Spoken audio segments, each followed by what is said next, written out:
Good evening and welcome to the Daily Voice, presented by VNN. Bringing you today's top 5 Canadian news stories on July 23, 2025. Let's get started. Canadian shelves are turning their backs on American booze. U.S. liquor sales in Canada have dropped a staggering 66% since March, following Ontario's move to pull American-made spirits from stores. The boycott is a direct response to President Trump's tariff threats, and the economic hit is being felt on both sides of the border. Ontario saw the steepest drop at 80%, while Canadians nationwide are rallying behind domestic products. Liquor stores are displaying Buy Canadian signs, and companies like Moosehead Breweries are adding fuel to the protest with satirical promotions like the presidential pack. Meanwhile, Trump is doubling down with new tariffs, and Canadian leaders are urging citizens to spend local to fight back. 2 members of the Canadian Armed Forces were injured in a stabbing near CFB Wainwright in Alberta. The altercation took place at a local residence involving a civilian suspect, who is now facing assault and weapons charges. One soldier required specialized care in Edmonton after being transferred from a nearby hospital.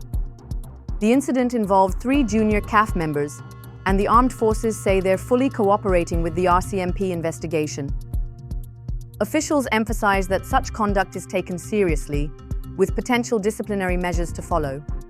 Border agents at the Ambassador Bridge in Windsor, Ontario, made one of the year's biggest drug busts, intercepting $23.4 million worth of cocaine hidden inside a transport truck. The CBSA uncovered 187.5 kilograms of suspected cocaine, concealed in suitcases and garbage bags during a secondary inspection. The driver, a 55-year-old man from Richmond Hill, has been charged with importing and trafficking cocaine. Both the narcotics and suspect were handed over to the RCMP. Authorities say this bust is part of ongoing efforts to block organized crime at one of Canada's busiest border crossings.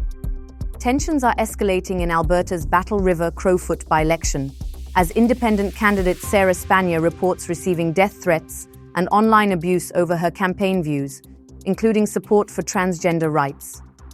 She's paused door-to-door campaigning after receiving hundreds of hostile messages, some of which the RCMP now say may cross the line into criminal threats.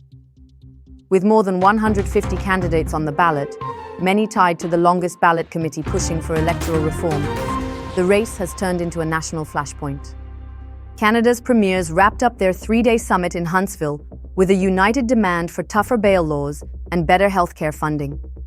Saskatchewan's Scott Moe and Ontario's Doug Ford led the charge, calling for criminal code reforms that would crack down on repeat violent offenders. Ford slammed what he called weak-kneed judges and argued for mandatory minimums. New Brunswick Premier Susan Holt pushed for more provincial control in sentencing and funding models. The group also urged Ottawa to revise the federal health transfer system to reflect regional population needs, especially in provinces with older or sicker demographics.